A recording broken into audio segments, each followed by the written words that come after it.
Salutare tuturor! Ne-am apucat de refacerea motorului de pe Atriul 4 și pentru că avem nevoie să-l mai decomprimăm puțin, avem două variante să facem asta, și anume prin alezarea cilindrilor sau prin alezarea pistoanelor. Noi am ales să alezăm pistoanele pentru că am cumpărat o chiloasă cu valvele mărite și pe admise și pe evacuare și trebuia oricum să alezăm buzunarele valvelor pentru a lăsa puțin loc de siguranță în caz că montăm o axă cu un lift prea mare.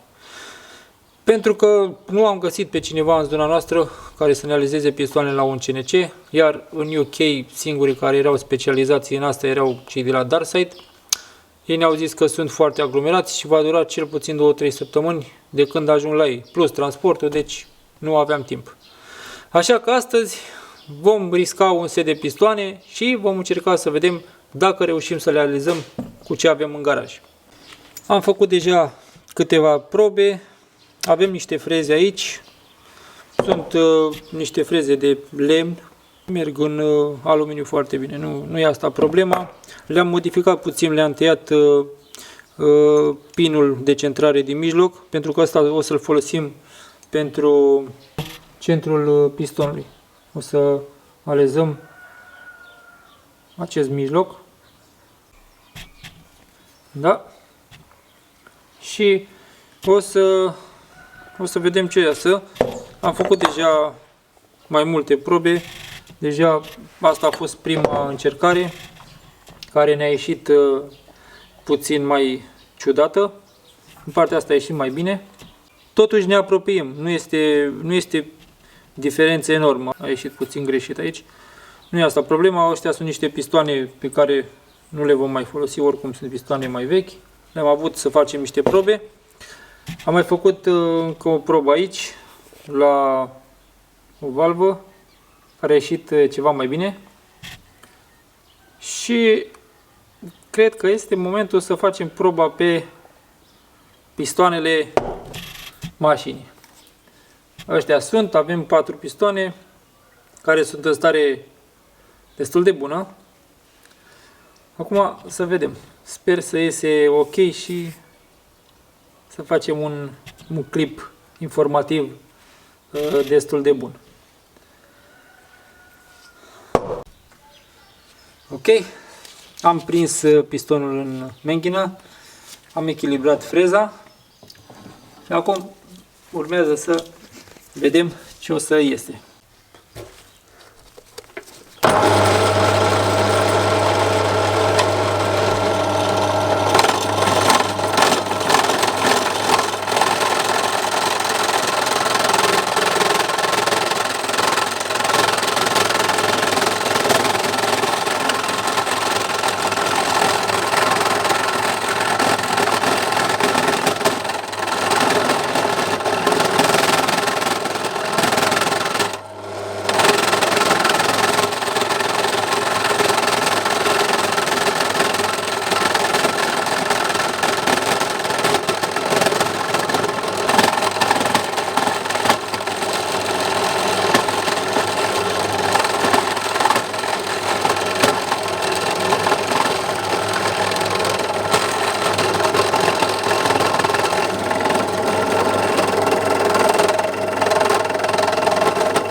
Ok, am terminat de alezat toate cele 4 pistoane.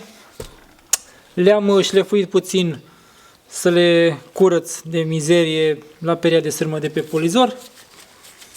După cum vedeți, arată destul de bine. Eu sunt destul de mulțumit. Nu mă așteptam să iese chiar așa bine. Mă așteptam să iese, sincer, mult mai rău. Dar, spre surprinderea mea, au ieșit foarte bine. Eu sunt mulțumit. Urmează să le deschidem găurile de ulei. Urmează să facem 4 găuri. Dacă ați văzut clipul anterior, știți despre ce e vorba. Am făcut deja un clip cu asta, cum se face. Uleiul care este aruncat aici de diuza de la baza cilindrului. Uleiul trece prin interiorul pistonului, dar pistoanele acestea nu sunt din fabrică deschise pe canalul segmentului de ungere. Și noi o să deschidem canalele. O să dăm câte 4 găuri de fiecare piston și o să le montăm pe motor. Cam asta este pentru astăzi. Cam asta a fost operația de alezare. Chestia asta nu o faceți decât la o mașină al cărui motor este folosit în regim motorsport. Nu este nevoie, încă o dată, nu este nevoie să facem aceste modificări la o mașină stock. Nu avem ce să căutăm la un piston stock să alezăm. Acestea sunt pentru un motor care va fi folosit în regim drag race. Deci să nu avem discuții că am făcut și că am stricat pistoanele. Asta este o operație care are un anumit risc.